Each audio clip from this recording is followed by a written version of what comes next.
The morning of my nephew's christening, I spent 45 minutes helping my 4-year-old son button his tiny dress shirt. He kept wiggling. He had opinions about the collar. He told me, with complete seriousness, that the buttons were too many and that he would prefer to go in his dinosaur shirt instead. I told him the dinosaur shirt was not appropriate for a church. He considered this information, decided he disagreed, and made his case again. By the time we got him into the car, my husband had straightened his own tie twice, and I had fixed my lipstick in the visor mirror 3 times, and we were still somehow 5 minutes early. I remember thinking on the drive over that things felt okay, that maybe this time would be different. My son, Owen, was asleep in his car seat before we even got off the highway. He does this, runs so hot on excitement, and then just shuts down completely, like a phone that's been at 100% and suddenly hits zero. He was wearing the shirt with too many buttons and his good shoes, and he had his stuffed elephant tucked under one arm. He had insisted the elephant needed to come to church. I hadn't argued. My brother's wife had been pregnant for 9 months. I had been at every shower, every dinner, every casual Sunday brunch that was supposed to be low-key and somehow turned into a 4-hour family production. I had driven my brother to 2 late-night hospital runs that turned out to be false alarms. I had sat in the waiting room for 11 hours the day my nephew, Theo, was actually born, and when they finally let family in to see him, I had cried the ugly kind, standing there in a hospital hallway in yesterday's clothes because I hadn't gone home the night before. I loved that baby. I want to be clear about that because everything that happened later could be read a different way if you didn't know that first. My sister-in-law's name is Renee. That's not what I call her. I call her my brother's wife, because that's what she has always felt like to me, a category more than a person. Someone who arrived into our family with a set of preferences that everyone quietly reorganized around. My brother, for his part, is not a bad person. He's just always been better at keeping peace than he is at being honest about what that peace costs. My mother texted me the night before the christening. The text said, "Just a heads up. Tomorrow is going to be really focused on close family and godparents, keeping it intimate. I know you understand." I read it 3 times. I wasn't sure what I was supposed to understand from it exactly, so I called her. She didn't pick up. I texted back and asked what she meant by intimate. She sent a thumbs up emoji, which told me nothing. I mentioned it to my husband while we were getting ready for bed. His name is Joel, and he has a quality I have never been able to fully describe. A kind of stillness that isn't indifference. That's something more like patience with a backbone. He looked at the text and said, "That's a weird thing to send the night before." And I said, "I know," and we left it at that because there was nothing else to do at 11 at night. We didn't know. Going to sleep, what the morning would bring. I actually slept fine. The christening was at St. Michael's, the church my mother's family had attended since before I was born. I had been baptized there. My brother had been baptized there. It smelled exactly the same as it always had. Candles and old wood and something like stone. A smell I had absorbed so deeply into my childhood that it lived in some pre-verbal part of me. We arrived, as I said, 5 minutes early. I unbuckled Owen from his car seat and he woke up immediately, fully alert, the way children do, as if sleep is just a switch and not a process. He demanded to know where the baby was. I told him inside the church. He demanded to know if the baby could walk yet. I told him no. He seemed disappointed by this information but recovered quickly. We walked up the front steps. Joel had Owen's hand. I had the gift, a silver frame engraved with Theo's name and birth date, wrapped in pale blue tissue, chosen carefully because my brother had mentioned once that his wife liked silver over gold. The door to the vestibule opened before I reached it. My mother stepped out. She was dressed beautifully, the way she always dressed for church events, a navy wrap dress, pearl studs, the good heels. She looked composed. She looked like a woman who had organized her expression before opening the door. "Hi, sweetheart," she said. And then she glanced down at Owen and something moved across her face that I couldn't quite read. "Hi, buddy," she said to him, and her voice was softer there, like she was trying to put something back into place. "Are we early?" I asked. No, the timing is fine." She paused. She put her hand briefly on my arm. "Can I talk to you for a second? Just you." Joel took Owen's hand more firmly. I handed him the gift. He looked at me with that still, careful look and said, "I'll be right here." My mother steered me 2 steps to the left, away from the door, lower on the steps, like she needed the geometry to be slightly different. "There's been a small change to the seating arrangement," she said. I waited. Renee's family flew in from Portland, and there were more of them than expected, and the reserved pews are… It's a space issue, really, more than anything else. "Okay," I said. I still wasn't understanding. "The family reserve section is just the immediate people. Her parents, her sisters, your father and me.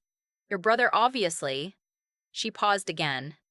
"And the godparents. I'm not in the reserve section." "Sweetheart, it's really just the arrangement." "Is Owen not…" I stopped. I reset. "Is Owen still reading the scripture?" "We practiced it. He's been practicing the response all week, every night at dinner." My mother's eyes did something complicated. "There were 4 children originally listed for the processional reading," she said. "Renee felt Theo's cousins on her side are a little older, and she thought it might run more smoothly if she pulled him from the reading. It was a group decision." "He's 4," I said. "It's 11 words. He knows all 11 words." "I know," my mother said. "I know he does." Owen had wandered back toward us by then. He had his stuffed elephant under one arm and was looking up at the church with the focused interest of a child cataloging new information. He pointed at the stained glass window above the door. "Is that Jesus?" he asked me. "Yes," I said. "He has a lot of colors," Owen said, with something like approval. I looked at my mother. She was looking at Owen. "He asked me on Tuesday if his voice was loud enough," I said. I kept my voice level. I was good at keeping my voice level. He asked me if the microphone would make it louder just in case. I told him I thought he'd be perfect without a microphone. My mother said nothing. Did anyone think about calling me before this morning? I only found out last night. The way she said it, not as an apology but as a kind of absolution for herself, a division of responsibility. Renee mentioned it when we were going over the final program. "And you texted me something about keeping it intimate. I didn't know how to you didn't know how to tell me my son had been cut from the only part he had." She touched my arm again. "Let's not make this into something that disrupts the whole." "I'm not making it into anything." I stepped back. 1 step. "We're going to go, Sarah." She caught herself. "My name isn't Sarah. I go by my middle name, and she almost never slips. But she slipped then. I just need you to understand that this day is important for Renee and your brother, and there's always… You know how things get when there's tension. It's not about you." I stood very still. "Not about you." The phrase landed somewhere specific, in a part of me that had heard variations of it my entire life. There's always tension when you're around. Which meant the tension is yours. Which meant you carry it with you. Which meant the problem has a name, and the name is you. I turned around. I crouched down in front of Owen and I held both of his hands in mine. "Hey," I said, "you want to go find a diner and get pancakes?" He looked at me. He looked at the church. He looked back at me. He was 4 years old and he understood more than 4-year-olds are supposed to. "With blueberries?" he asked. "With whatever you want," I said. "Are we not going to church?" "Not today, Bug." He thought about this. He patted my face once with his small palm, which is something he does when he's deciding whether I'm okay. "Okay," he said. "Can the elephant also get pancakes?" "Absolutely," I said. Joel had heard enough from where he was standing. He handed me back the gift without a word. He took Owen's free hand. We walked back down the steps. I did not look back at my mother. I looked at the crack in the second step from the bottom, the one that had been there since I was a child, and I looked at the parking lot, and I looked at the pale gray sky. I sat down in the passenger seat, and Joel started the car, and Owen was already telling the elephant about the pancake situation, and I pressed the back of my hand against my mouth and breathed. "She pulled him from the reading," I said. "I heard. He practiced." "Joel, he practiced every night. He would do it at dinner. He would do it in the bathtub. I know. He asked me if his voice was loud enough." Joel put his hand over mine on the center console. "He didn't say it was okay, because it wasn't, and he knew better than to say things that weren't true. We had been driving for about 8 minutes when my phone rang. I looked at the screen. My father. My father had been inside the church. He had been in there the whole time.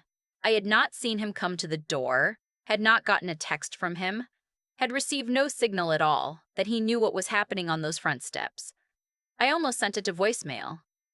Joel glanced over and said nothing, which was his way of saying it was my call. I answered, "Where are you?" My father's voice was different than I expected, not the smooth, managed tone he used when he was navigating family situations. Tight, like something had been stretched too far. "We're heading home." "How far out?" "Dad, we're not coming back." "Whatever, I need you to come back." He paused. "Please, both of you. I need you to turn around and come back to this church. Trust me." "Trust you to do what? Be in the building while Mom handles the situation on the steps?" Silence. A long one. "Yes," he said, "you're right. That's exactly what I did." Another pause. "I'm asking you to give me the chance to not do that again." I looked at Joel. Joel looked at me. Something in my father's voice, not the words but the quality under them, the thing I had heard maybe twice in my entire life, made the back of my neck go still. "Okay," I said, "we're coming back." My father was standing at the bottom of the church steps when we pulled in.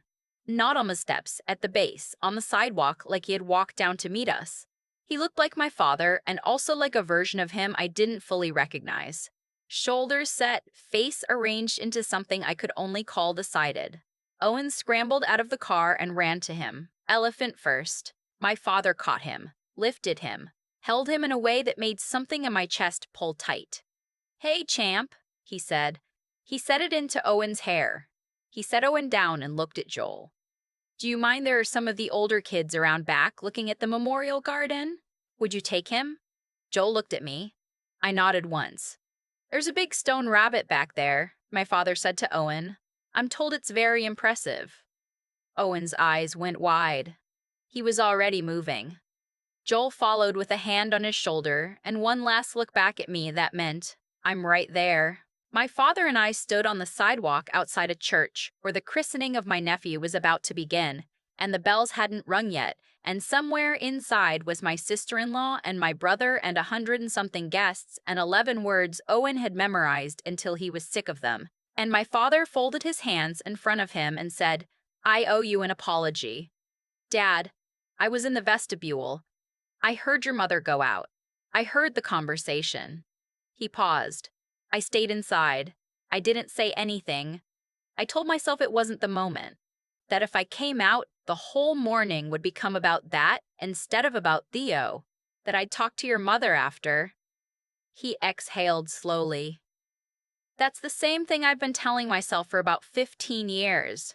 And it turns out, if you say it enough, a moment turns into a pattern." A car pulled into the lot behind us. Someone I didn't recognize, getting out with a wrapped gift. They walked past us toward the steps and we both fell quiet for a moment and then the door closed and we were alone again. "There's something else," my father said. He reached into his jacket pocket and took out his phone. He pulled up a message thread and held the screen out to me. It was a group text. My brother, his wife, and my mother. My father had been added to it. Or maybe had always been on it. I would figure that out later. What mattered was the timestamp on the message from my sister-in-law, 9:47 the previous evening, roughly an hour before my mother sent me the strange text about keeping things intimate. The message said, "Can you please just handle the situation with your daughter before tomorrow? I don't want any awkward energy at Theo's christening. Just tell her Owen's not doing the reading anymore. Make up something about timing. And honestly, if she brings her husband and makes it a whole thing, I'd rather not deal with it. This day should feel like family, and you know how she can be." I read it twice. You know how she can be. There it was. Not a last-minute decision. Not a seating logistics problem. Not a space issue with the pews. A decision made the night before, delegated to my mother, with instructions to fabricate a reason. "She planned this?" I said. "Yes. This wasn't a morning thing. She decided last night and had Mom run it." "Yes." My father put the phone back in his pocket. And your mother did exactly what she was asked. I looked up at the church, at the stained glass with all the colors that Owen had approved of, at the heavy wooden door, at the banner hung for the christening, white and gold, with Theo's name printed on it in careful script. I want you to come inside with me, my father said. Dad, I'm not going to walk into that building and sit in a regular pew while I'm not asking you to sit anywhere. His voice was quiet and exact, the way I had heard it be in professional settings in the 3 times I'd watched him testify at a city council hearing when I was a teenager. The way that meant he had already thought through what he was about to do and was not looking for input. There are things that need to be said, he said, in front of people, and I am done deciding that the right time for them is later. I looked at him for a long moment. I thought about Owen in the bathtub running through 11 words. I thought about the elephant sitting in the car waiting for pancakes. I thought about my mother's hand on my arm, and it's not about you and all the years before that that had led to those 4 words being the thing she chose. Okay, I said. I trust you. He nodded once like a man confirming a plan he had made with himself before I arrived. He turned and walked up the steps, and I followed him. The vestibule was warm and loud with the particular noise of a church before a ceremony. People finishing conversations, finding seats, a baby making sounds from somewhere near the front. Someone had done the flowers beautifully, white and cream, tall arrangements at the end of every pew. The program was sitting in a wooden rack by the door. I could see my nephew's name on the cover. A few people looked up when we walked in. A few smiled the vague, reflexive smile of people who don't recognize you at an event, but assume you belong there. My mother appeared from somewhere near the left aisle almost immediately. She saw my father first, and then she saw me, and her expression did the fast sequence I recognized: surprise, recalibration, the gathering of composure. Robert, she said. Not his name with warmth, his name as a signal. What are you doing? I'd like everyone's attention for a moment, my father said. Not loudly, not theatrically, just in the voice of a person who intends to be heard. The conversations near us quieted first, then the ones beyond. The way silence moves through a room of people. It's remarkable, actually, how fast it travels when something tells you to listen. My brother appeared from a side door, probably coming back from wherever the baptismal party had been waiting. He was holding Theo, who was in a white christening gown and who was, as babies do at inopportune moments, perfectly peaceful. My brother's face when he saw me standing next to my father in the middle of the church went through 3 things very quickly: confusion, realization, and something I could only call dread. This isn't, my brother started. I know, my father said. I'll be brief. My sister-in-law came in behind my brother. She was in an ivory dress, her hair done, holding a small clutch, and when she saw me, her expression went flat in the way of someone whose carefully constructed mourning is revealing a structural problem. I have not handled things in this family well, my father said. That's the simple version, and I'm going to say it simply because I think we've spent enough time making complicated things out of things that were always simple. Someone near the front coughed. No one moved. My daughter drove 40 minutes this morning. Her son spent a week learning 11 words so he could stand in front of this family and do something that mattered to him. He paused. He did not look at my sister-in-law when he said this. He looked at my brother. The decision to remove him from that role and to hide that decision until this morning and to ask his grandmother to provide a false reason. That is not how this family treats each other. Or it is not how this family will treat each other going forward. My sister-in-law said, "This is not the time. I agree it's not ideal timing," my father said, and there was something almost gentle in how he said it, which made it more devastating. But every time I've decided the timing wasn't right, the timing has moved to something worse. He turned to me. I should have come to that door, he said. I am sorry. I had told myself on the walk up the steps that I would hold it together. I had a decent record of holding it together in public. It was a thing I had gotten good at, the way you get good at things you were required to do repeatedly. I had held it together at work when difficult things happened, had held it together at a funeral last year when I didn't expect to see certain people there, had held it together on the steps 20 minutes ago when my mother had told me in the most careful language possible that I was a problem to be managed. I was not holding it together right now. Not falling apart either. Not making a scene, not crying in the dramatic way. My eyes were just doing what eyes do when you have been clenching something for a long time and something releases the grip, and you did not know, until that moment, how much effort the clenching had taken. "Thank you," I said. That was all I had. My mother sent something to my father, sharp, low, something about timing and about how this was Theo's day. My brother was looking at the floor. My sister-in-law had turned slightly away from the center of the room, the way people turn when they want to signal they are done with a conversation without officially leaving it. Theo, held in my brother's arms in his white gown, was looking at the stained glass. I went to find Joel and Owen. The memorial garden behind St. Michael's was small and overgrown in the way of church gardens that are maintained by volunteers with good intentions and inconsistent schedules. There were flat stone markers along the perimeter, and a few rose bushes that had gotten ambitious and, as promised, a large stone rabbit in the corner that appeared to have been donated by someone's family estate and never quite fit anywhere else. Owen was crouched next to it with his elephant. Joel was standing a few feet back, hands in his pockets, looking at the rose bushes. He heard me coming and turned. "Okay?" he asked. My dad said what needed to be said, in front of everyone. A beat of silence. In front of the whole church? In front of the whole church. Joel exhaled slowly through his nose. "Okay," he said. Owen had turned around during this exchange and was now looking at me with his hand on the stone rabbit like he was keeping it company. "Mommy, this rabbit is very big," he said. "It doesn't look real." "It's not real," I said. "It's made of stone, so it doesn't eat things." "Correct." He seemed satisfied by this confirmation. He stood up and came to me, and I put my arms around him and held him the way you hold a small child when you need to hold something. Not dramatically, not tightly enough to frighten him, just solidly. The weight of him, 40-some pounds of opinions and stuffed animals and memorized words, was exactly what it needed to be. "Are we still getting pancakes?" he asked, muffled against my shoulder. "Yes," I said. "We are absolutely still getting pancakes." He pulled back to look at me performing the same check he had done on the church steps, reading my face for information I hadn't said out loud. He must have found something satisfactory because he nodded once and then turned to Joel. "Dad, the elephant wants chocolate chips." "The elephant's wishes will be honored," Joel said.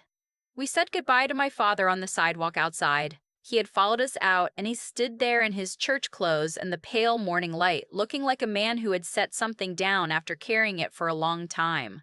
He held Owen and told him he was the bravest kid he knew, and Owen informed him, with great seriousness, that the stone rabbit was quite large.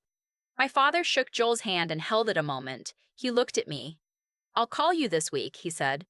"I'll pick up," I said. We drove 17 minutes to a diner called Patsy's, the kind of place with laminated menus and a pie display case by the register and a waitress who called Owen on and brought him a little cup of crayons without being asked. He got blueberry pancakes with whipped cream.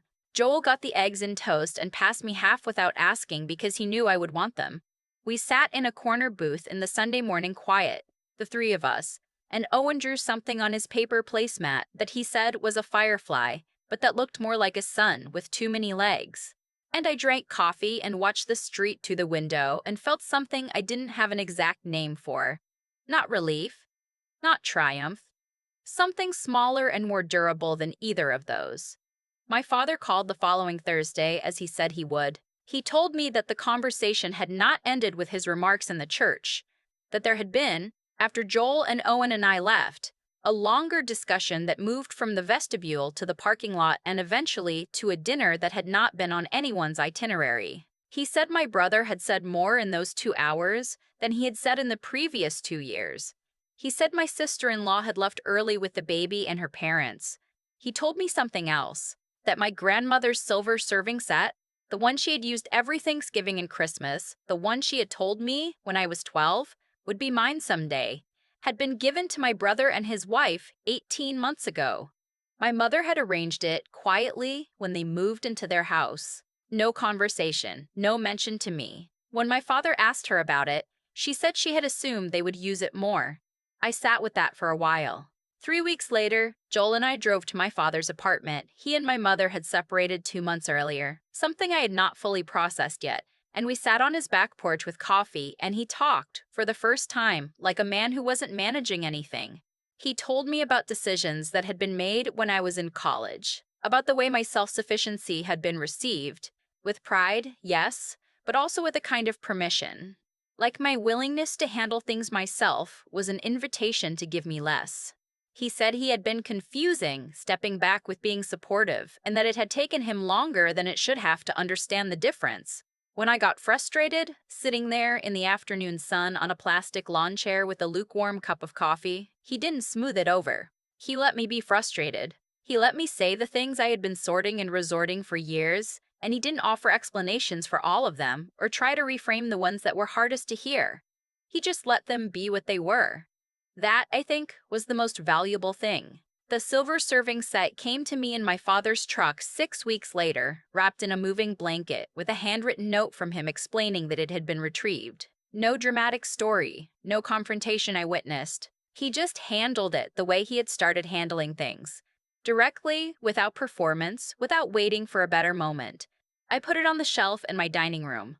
It had been my grandmother's, and before that, her mother's, and it had a small dent in the gravy boat from a Thanksgiving my mother had told me about once, some year before I was born, when my grandfather had knocked it off the counter and refused to admit he'd done it. Family history, even the small awkward parts, held in silver.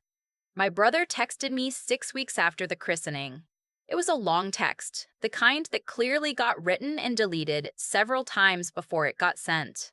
It said things like, "I know I should have handled that differently, and I didn't realize how much she had taken on running things, and I'm not asking you to pretend nothing happened. I just want you to know I've been thinking about it." It wasn't a perfect text. It was missing a few direct admissions that it probably should have included. But it was his, and it was real, and I could tell it had cost him something to write it.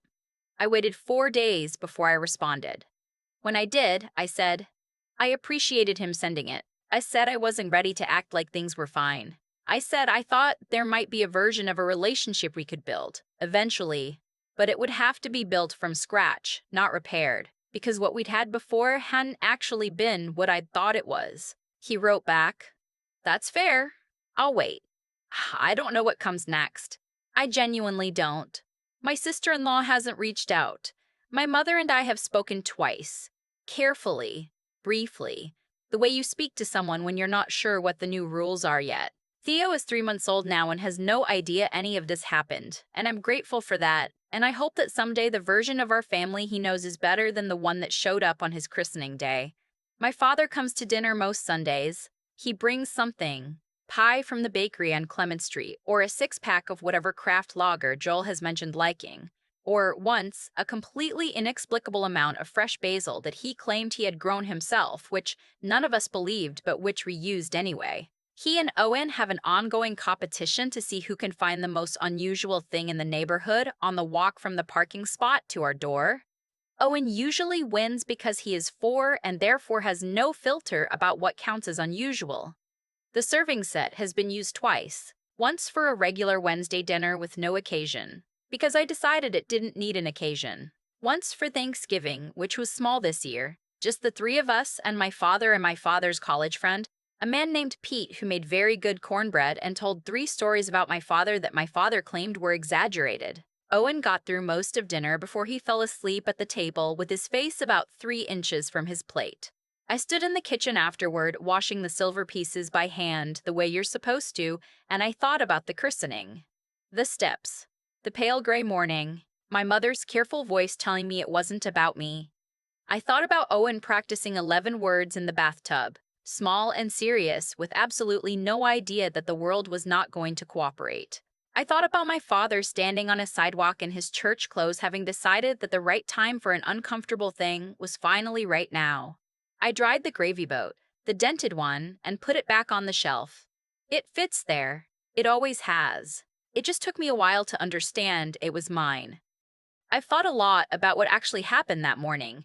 Not the argument, not my father's words in that vestibule, but the years of smaller moments that made all of it inevitable. That's the thing nobody tells you about the way consequences work. They don't arrive dramatically. They accumulate quietly, the way water gets into a foundation. Slowly, invisibly. And then one morning, the wall cracks and everyone acts surprised. My sister-in-law didn't decide to be the kind of person who cuts a 4-year-old from a reading the night before a christening. She became that person across dozens of smaller decisions that were never challenged. My mother didn't decide to run interference for people who treated me as a logistical inconvenience.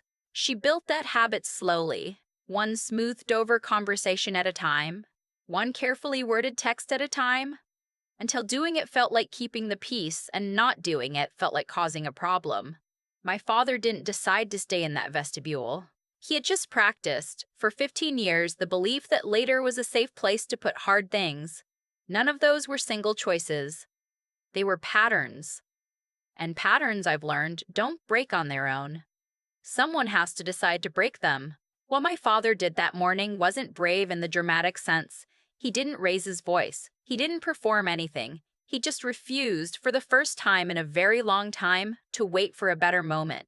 And the reason that mattered so much, the reason I still think about it, is that it required him to be honest about himself first.